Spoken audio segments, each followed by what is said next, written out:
ஆனால் சட்டமன்றத்தில் யாரால் அந்த சட்டமன்றத்திலலாம் இவங்கள் அடியெடுத்து வைத்தார்களோ அந்த சட்டமன்றத்தில் அமைச்சர்களாக, எதிர்க்கட்சி தலைவராக, எதிர்க்கட்சி துணைத் தலைவராக 3 முறை முதல்வராகலாம் பொறுப்பேற்று பணியாற்ற வாய்ப்பு கிடைத்த அந்த சட்டமன்றத்தில் தம்பி ஐயப்பன் அவர்கள் முதல்வரை வாழ்த்தி பேசுவது, முதல்வரை அவர் கட்சியில் போய் சேர்வதெல்லாம் அவர்களுடைய தனிப்பட்ட விருப்பம். ஆனால் கோடானு கோடி தொண்டர்கள் தெய்வமாக தினமும் போற்றி வணங்குகிற புரட்சித் தலைவர் எம்ஜிஆர் அவர்களுக்கும் புரட்சித் தலைவி அம்மா இதயம் அம்மா அவர்களுக்கும் களங்கத்தை உருவாக்குகின்ற விதமாக, அவர்களது புகழுக்கு களங்கத்தை ஏற்படுத்துகின்ற விதமாக அவர் ஐயப்பனை பேசி, ஐயப்பன் இவருடைய ஆதரவோடு வாழ்த்துக்களோடு பேசுவதாக சொன்னது உண்மையிலேயே கோடானு கோடி தொண்டர்களை மாத்திரமல்ல, புரட்சித் தலைவர் எம்ஜிஆர் அவர்களை அவர் மறைந்து எத்தனையோ ஆண்டுகளானாலும், அம்மா அவர்கள் மறைந்து எத்தனையோ ஆண்டுகளானாலும் அவர்களை இன்னும் மனதில் நினைத்து அவர்கள் வழங்கிய நல்லாட்சியை, நல்ல திட்டங்களை நினைவு கூறுகின்ற தமிழ்நாட்டு மக்களும் உண்மையிலேயே அதை ஏற்றுக்கொள்ள மாட்டார்கள். ஆனால் ஓபிஎஸ் அவர்களுக்கு எவ்வளவோ எண்ணங்கள் இருக்கலாம், அவர் இன்னும் மக்கள் பணியாற்ற வேண்டும் என்பதற்காக இன்னொரு கட்சிக்கு கூட செல்லலாம். அவரும் உசிலம்பட்டி சட்டமன்ற உறுப்பினர் தம்பி ஐயப்பனும். ஆனால் அம்மா அவர்கள் இருந்தவரை பரதனாக நடித்துவிட்டு அம்மா அவர்கள் மறைவுக்கு பிறகு முதல்வராக்கியவர்களுக்கு, அந்த கட்சிக்கு, அந்த ஆட்சிக்கு எதிராக 2017 திமுக கொண்டு வந்த நம்பிக்கையில்லா தீர்மானத்தில் 2017 பிப்ரவரி 18 அன்று எதிர்த்து வாக்களித்தவர் தான் நண்பர் ஓபிஎஸ். திரும்பவும் அவர்களை பெருந்தன்மையாக மோடி அவர்கள் ஏற்றுக்கொண்டு அண்ணன் இபிஎஸ் அவர்களோடு பேசி அவரை துணை முதல்வராக்கி, அம்மா அவர்களும் புரட்சித் தலைவராக உருவாக்கப்பட்டு அம்மா அவர்களால் கட்டி காக்கப்பட்ட அந்த இயக்கத்தில் இன்றைக்கு சொல்கிறார் பொதுச் செயலாளர் பதவி முக்கியம், இந்த எல்லா தேர்தலும் பொதுச் செயலாளர் பதவியை தலைவர் காலத்தில் இருந்த மாதிரி சட்டத்திட்ட விதிப்படி தொண்டர்கள் தான் தேர்வு செய்யணுங்கிறது. ஆனால் முதலாக அவர் ஒருங்கிணைப்பாளராக தேர்ந்தெடுக்கப்பட்ட பொழுது எப்படி சட்டத்திட்டங்கள் உருவாக்கினார் அவர் என்பது எல்லோருக்கும் தெரியும். என்ன ஒன்று தெரிகிறது என்றால், நண்பர் ஓபிஎஸ் அவர்கள் தனக்கு பதவி வேண்டும் என்பதற்காக எதையும் செய்ய துணிந்து விட்டார் என்பது உண்மையிலேயே வருத்தம் தருகிறது. ஏன்னா 99 எனக்கு அவரை நன்றாக தெரியும். அவர் திமுக முதலமைச்சரை வாழ்த்தி பேசலாம், அவரை போய் சந்தித்து நலம் விசாரிக்கலாம். 2017 பிப்ரவரி மாதம் 5ஆம் தேதி அவரை பதவியிலிருந்து இறக்கியது ஒரு நியாயமான நடவடிக்கை என்பதை இன்றைக்கு தமிழ்நாட்டு மக்கள் புரிந்து கொள்வார்கள். ஏன்னா அவர் திமுக போய் சேரட்டும், அங்க அவர் பதவிக்கு வரலாம், வர முடியாமல் போலாம், அதெல்லாம் மக்கள் தீர்மானிப்பார்கள். ஆனா புரட்சி தலைவருக்கும் அம்மா அவர்களுக்கும் களங்கம் விளைவிக்கின்ற விதமாக, அவர்களுடைய புகழுக்கு களங்கம் விளைவிக்கின்ற விதமாக அவர்கள் செயல்பாடு உண்மையிலே யாராலும் மன்னிக்க முடியாதது. இன்றைக்கும் உப்பை தின்றவர்கள் தண்ணீர் குடித்துதான் ஆகணும். அதற்கான பதிலை அவர்கள் சொல்லித்தான் ஆக வேண்டும் மக்கள் மன்றத்தில். அதை விட இன்னொரு சிறப்பு என்னன்னா, அங்க துரியோதன கும்பல் மாதிரி இவங்க 2 பேரும் பேசியதை ரசித்து, புன்முறுவலோடு ரசித்து, கைதட்டி ரசித்த அந்த துரியோதன கும்பலை பார்த்தது எனக்கு மார்ச் 25 1989 ஞாபகம் வந்தது. அம்மா அவர்களை அன்றைக்கு அவர்கள் எப்படியெல்லாம் அவமானப்படுத்தினார்களோ, இன்றைக்கு அந்த கும்பல் கைதட்டி அதை ரசித்தது, புன்முறுவிட்டு ரசித்தது, அதற்கு ஏற்ப இவர்கள் நடந்து கொண்டது அம்மா அவர்களுக்கு, புரட்சி தலைவருக்கு இதைவிட ஒரு தீங்கு யாரும் இழைக்க முடியாது என்கிற அளவிற்கு அவர்கள் செயல்பாடு இருந்ததாகத்தான் நாங்கள் பார்க்கிறோம். அவர்கள் திமுகவுக்கு செல்வதிலோ இல்லது அவருக்கு திமுக ஆதரவாக இருப்பதிலோ அது அவர்கள் தனிப்பட்ட விருப்பம். ஆனால் எனக்கு என்ன திருப்தியா இருந்துச்சுன்னா, பிப்ரவரி 5, 2017 அன்று அவரிடம் அந்த கடிதம் பெற்றது எவ்வளவு சரியான செயல் என்பதை நான் உண்மையிலேயே பெருமிதமாக கருதுகிறேன். அவர்களுக்கு லட்சம் தொண்டர்கள், கோடானு கோடி எம்ஜிஆர் பக்தர்கள், அம்மாவின் பக்தர்கள் உறுதியாக அவர்களுக்கு தமிழ்நாட்டு மக்கள் ஆதரவோடு உரிய பதிலை தருவார்கள் என்று நான் நம்புகிறேன்.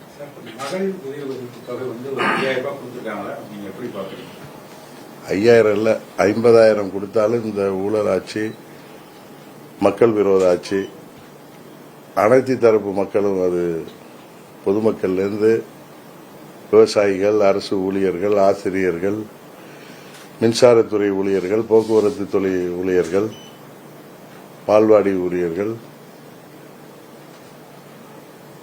பகுதி நேர ஆசிரியர்கள், இளைஞர்கள், மாணவர்கள் என அனைத்து தரப்பினருக்கும் கொடுத்த வாக்குறுதிகளை எல்லாம் நிறைவேற்றாமல் மக்களை ஏமாற்றிக் கொண்டிருப்பவர்கள், எப்படியாவது பணநாயகத்தை நம்பி பணபலத்தால் இந்த தேர்தலில் வெற்றி பெற்று விடலாம் என்று நினைத்துக் கொண்டிருந்தவர்கள், தேசிய ஜனநாயக கூட்டணி முழுமை பெற்றவுடன் அம்மாவின் தொண்டர்கள் ஓரணியில் திரண்ட பிறகு உண்மையிலேயே அவர்கள் அச்சமுற்றிருக்கிறார்கள் என்பதான் அவர்களுடைய செயல்பாட்டில் தெரியுது. அதனாலதான் அவசர கதியில 3 மாதங்களுக்கு 3000 கோடை கால சிறப்பு ரீதியாக எல்லாம் பணம் கொடுத்திருக்காங்க. இதுல என்ன ஒரு பெரிய வருத்தத்தக்க நிகழ்வுன்னா, உங்களுக்கெல்லாம் தெரியும், நமது ஆதி திராவிட மக்கள் மற்றும் எஸ்டி பிரிவு மக்களுக்கான அந்த அவர்களுக்கு வளர்ச்சி நிதியில 11,000 கோடிக்கு மேல் நிதியை இதற்காக மடைமாற்றம் செய்திருப்பதாக வருகின்ற தகவல்கள் இன்னும் வேதனை அளிக்கிறது. அவங்க 50,000 வீட்டுக்கு 1 லட்சம் கொடுத்தாலும் இந்த தேர்தலில் திமுக உறுதியாக தமிழ்நாட்டு மக்களால் உறுதியாக தோற்கடிக்கப்படும். அந்த பயத்தில் தான் போச்சர்ஸ் மாதிரி சில கட்சிகள் எல்லாம் பிடிச்சிருக்காங்க. அதை சில பேர் ஊடகங்களில் பார்க்கிற அது பெரிய ராஜதந்திரமாக பேசுகிறார்கள். அதெல்லாம் பணநாயகத்தின் வெற்றி தானே தவிர அது முதல்வருக்கான வெற்றி அல்ல.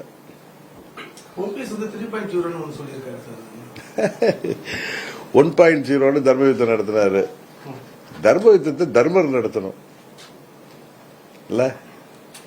அண்ணன் OPS அன்னை தர்மராக நினைச்சு கொண்டு அன்றைக்கு ஆரம்பித்த ஆட்டம் 2.0 அதெல்லாம் என்ன சொல்லுவாரு அவரு கேக்கிட்டா, அது பெரியவர் குருமூர்த்தி சொல்லிதான் நான் பண்ணேன்னு சொல்றாரு. சுயபுத்தி இருக்காதான்னு தெரியல. 2.0 அன்றைக்கு சொன்னார்.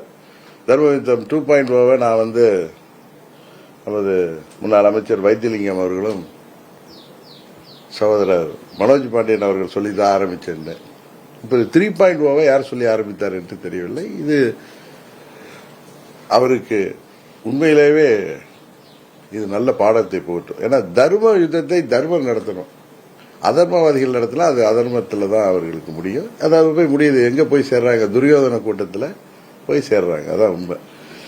சார், நீங்க மாநில அரசியல் இருப்பீங்களா, மத்திய அரசு தேசிய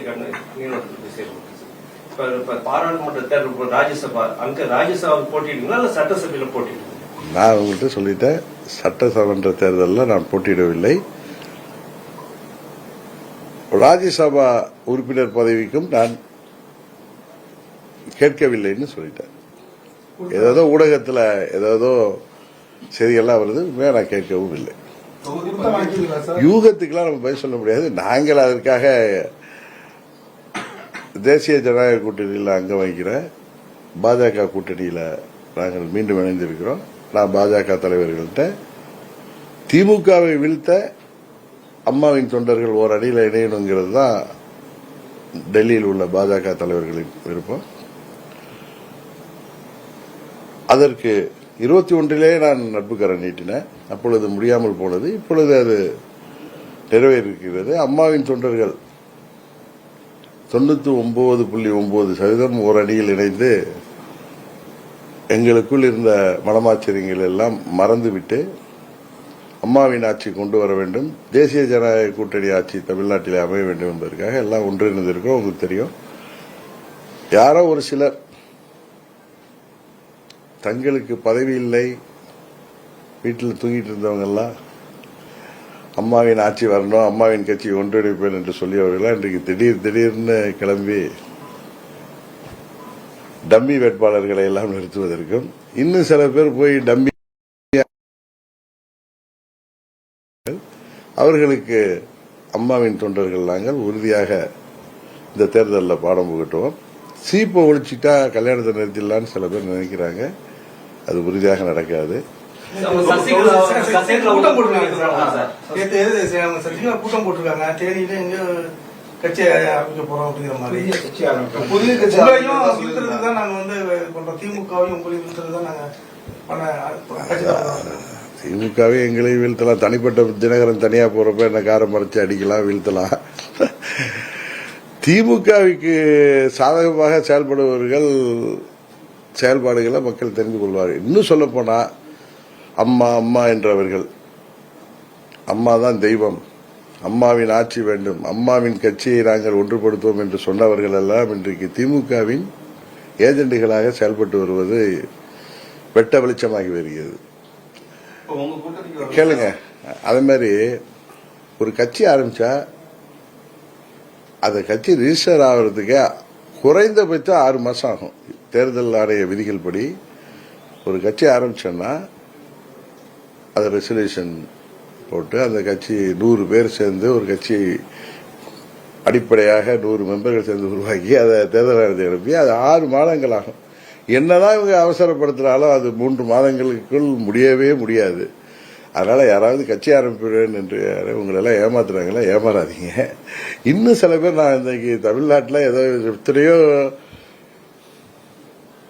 நிகழ்ச்சிகளை பார்த்திருக்கோம். கடந்த காலங்களில் எத்தனையோ அரசியல்கள் இருக்கு. ஆனா திடீர் சாம்பார், திடீர் இட்லி மாதிரி திடீர்னு கட்சி தொடங்குவோம், திடீர்னு வேட்பாளர்களை, அதுவும் நிறைய கட்சிகள் இப்ப கூட திமுக என்ன பண்றாங்க, பிள்ளை பிடிப்பவர்கள் போல. நம்ம ஊர்ல எல்லாம் அந்த பிள்ளை பிடிப்போம், பூச்சாண்டி மங்களா, அது மாதிரி அண்ணா திமுகல எம்எல்ஏ இருந்தவங்க எல்லாம் பிடிக்கிறாங்க. அந்த தனிநபர்கள் போய் அங்கு போய் சேர்வதனாலையும் அவர்கள் அம்மாவின் ஆட்சியை வரவிடாமல் தடுக்க முடியாது. யாரோ ஒரு சிலரை சட்டமன்ற உறுப்பினர்களாக இந்த இரட்டை இலையாளானவர்களை அவர்களை அழைத்து சென்று என்னதான் பணநாயகத்தோடு இருந்தாலும் அந்த தொகுதி மக்கள் என்ன நினைப்பார்கள் தெரியும். அதெல்லாம் பார்த்திருக்கோம். ஆனா இன்னொரு கட்சியில இருந்து ஆள்களை பிடித்து வேட்பாளர் நிறுத்துவதற்கு சிலர் முயற்சி இருப்பது இன்னும் விந்தையிலும் விந்தையா இருக்கு. இந்த 26 தேர்தலில் இந்த கடந்த 3 மாதங்களாக நடக்கின்ற விந்தைகள் எல்லாம் பார்க்கும் பொழுது, இன்னும் தேர்தல் நடக்கிற விந்தைகள் எல்லாம் பார்க்கும் பொழுது பல பேருடைய உண்மை சொரூபம் வெளிப்பட்டு வருகிறது. இப்ப அண்ணன் ஓபிஎஸ் தன்னை பரதனாக காட்டிக் கொண்டவர் இன்றைக்கு அவருடைய செயல்பாடு தெரிகிறது. அதுபோல இன்னும் சில பேர்களின் உண்மை சொரூபம் விரைவில் வெளிப்படும். தமிழகத்தில் கூட்டணி ஆட்சி என்டிஏ கூட்டணி உறுதியாக இந்த தேர்தலில் ஆட்சி அமைக்கும். சசிகலா வருவாங்க. விடிய விடிய கதை கேட்டு சீதைக்கிராம சித்தம் பாக்குறீங்க. ஆமா, அதை பற்றி எனக்கு தெரியல. அவர் ஒன்றும் தேர்தலில் போட்டிட்டு சொல்லலையா? அது தெரியல. நீங்க அவர்கிட்ட பெரியவர்கிட்ட தான் கேட்க.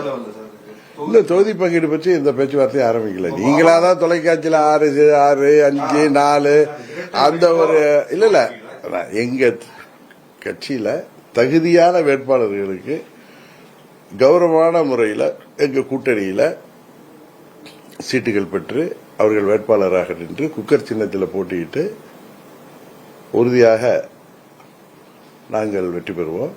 இந்த தேர்தலில் இதற்கு முன்பு நான் தனியாக சட்டமன்றம் சென்றேன். இந்த ஒன்று எங்கள் கட்சியை சேர்ந்த நிர்வாகிகள் தகுதியான வேட்பாளர்கள் சட்டமன்றத்திற்கு சட்டமன்ற உறுப்பினர்களாக செல்வார்கள். பாபநாசம் தொகுதி வந்துட்டு அமமுகவுக்கு இன்னும் கேட்கவே இல்லையா? நான் தான் சொல்றேன், இப்பதான் சொன்னேன். இல்ல நீங்க நிறைய பேச்சுவார்த்தைகள் இருக்கும், அது கட்சி கூட்டணிகளுக்குள்ள பேச்சுவார்த்தை. இன்னும் உண்மையை சொல்றேன், நான் உங்கள்கிட்ட போய் சொல்ல வேண்டிய அவசியம் இல்லை. நான் மாண்புமிகு உள்துறை அமைச்சர் அவர்களை சந்தித்து, நான் பிஜேபி கூட்டணியில் இருக்கேன், என்டிஏ கூட்டணியில் இருந்தாலும் அண்ணா திமுகவோட கூட்டணியில் இருந்தாலும் நான் பிஜேபி முக்கிய தலைவர்களை சந்தித்து, அது குறிப்பாக மாண்புமிகு உள்துறை அமைச்சர் அமித்ஷா அவர்கள் தான் தமிழ்நாட்டில் இந்த மக்கள் விரோத கஞ்சா புகழ் திமுக ஆட்சியை, ஊழல் பெருக்கெடுத்து ஓடுகின்ற திமுக ஆட்சியை முடிவுக்கு கொண்டு வருவதற்கு கடுமையான முயற்சியில் இருக்கிறாரு. அவருக்கு அவருடைய கரத்தை வலுப்படுத்துகின்ற விதமாக தான் நாங்கள் எல்லாம் ஒன்றிணைந்திருக்கோம். ஏன்னா எங்களுடைய தொகுதி எந்தெந்த தொகுதி என்பதில் நான் அவரோட கேட்டுதான், அவர் மூலம் தான் பெற்றுள்ளேன். வட மாநிலத்திலிருந்து வரவங்க தான் கஞ்சா பொருளாம் விற்கிறான்னு சொல்லி திமுக குற்றச்சாட்டு வச்சிருக்காங்க. இவங்க போய் டெல்லியிலிருந்து பேசுறாங்க, வட மாநிலத்தை சேர்ந்தவர்கள் எப்படி கஞ்சா எப்படி உள்ளார வருது, நீங்க உங்க காவல்துறையில என்ன பண்ணுது? இன்னைக்கு தான் தொலைக்காட்சியில கூட பார்த்த ஒரு காவல்துறை அதிகாரிய டெண்டருக்கெல்லாம் ரெக்கமெண்டேஷனுக்கு போய் ஏஜெண்டா செயல்படுற மாதிரி காவல்துறையை சேர்ந்த காவலர்களே கஞ்சா விற்கிறாங்க. எவ்வளவு கேவலமா போயிட்டு இருக்கு இந்த ஆட்சி. வெளிநாட்டிலேருந்து இங்க குண்டு வைக்கிறாங்கன்னு சொல்ற மாதிரி தீவிரவாதிகள் வெளிநாட்டிலேருந்து பாகிஸ்தான்லேருந்து இங்க குண்டு வைக்கிறாங்கன்னு சொன்னா எப்படி ஒரு ஆட்சியாளர்களுக்கு அது அழகா? அது போல இது போல பேசுபவர்கள் எல்லாம் மக்கள் பார்த்து கொண்டுதான் இருக்கிறாங்க. திமுக லேடியா மோடியான அம்மா கேட்டாங்க, அப்படி இருக்கிற மாதிரி இல்லைங்க, திமுகவிற்கு போனவங்களை நான் விரோதின்னு சொல்லல, அது அவர் தனிப்பட்ட விருப்பம். ஆனா அம்மாவும் தலைவரும் அவர்களின் ஆத்மா, அவர்களோட ஆட்சியோடு திமுக ஆட்சி அமைக்குன்னு சொல்றத எந்த ஒரு அம்மாவின் தொண்டரோ புரட்சி தலைவரின் தொண்டரோ யாரும் ஏற்றுக்கொள்ள மாட்டார்கள். ஏன்னா புரட்சி தலைவர் கட்சி ஆரம்பிச்சதே திமுகவை தீய சக்தின்னு சொல்லி அதற்காக தான் அவர் கட்சி ஆரம்பித்து 15 ஆண்டுகள் தொடர்ந்து அவர் வாழ்நாள் முழுவதும் திமுக ஆட்சி பொறுப்புக்கு வரவிடாமல் செய்தார். அதற்கப்புறம் கட்சி பிரிந்திருந்ததனால் 2 ஆண்டுகள் திமுக ஆட்சியில் இருந்துச்சு. திருப்பி அம்மா அவர்கள் தலைமையேற்று கிட்டத்தட்ட 30 ஆண்டுகள் 29 ஆண்டுகள் திமுகவை பலமாக எதிர்த்தவர். அவர் ஊட்டிய அம்மா அவர்கள் எங்க டிஎன்ஏலே திமுக எதிர்ப்பதான் ஊட்டி வளர்த்தார்கள். அதனால அதை வேண்டாம் என்று உறிஞ்சி தள்ளிட்டு வேற கட்சிக்கு பதவிக்காக செல்வது தனிப்பட்ட விருப்பம். அது யார் வேண்டாம் எந்த கட்சிக்கு வேணாலும் செல்லலாம், அது அவர்களுடைய சுய விருப்பம். அம்மாவோட படத்தை பையில வச்சிருந்தாங்க, வீட்டுல போட்டோவை மாட்டிருந்தாங்களா, அதெல்லாம் கழட்டி வைக்கிறாங்கன்னா அவங்களுடைய மனநிலை, அவர்களுடைய சுவாபம் எல்லாம் எல்லாருக்கும் தெரியும். ஆனா புரட்சி தலைவர் ஆத்மா அவர்களும் அம்மாவின் ஆட்சியோடு திமுக ஆட்சி அமைக்குன்னு பேசினதை எந்த ஒரு அம்மாவின் தொண்டரும் ஈவன் தமிழ்நாட்டு மக்கள் கூட அதை ஏற்றுக்கொள்ள மாட்டார்கள். அதுதான் எங்களுக்கு வருத்தம் அளிக்கிறது. அது எங்கள் தொண்டர்களை கொந்தளிக்க வைத்திருக்கிறது. உறுதியாக இந்த தேர்தலில் அது பிரதிபலிக்கும் என்று சொல்கிறோம்.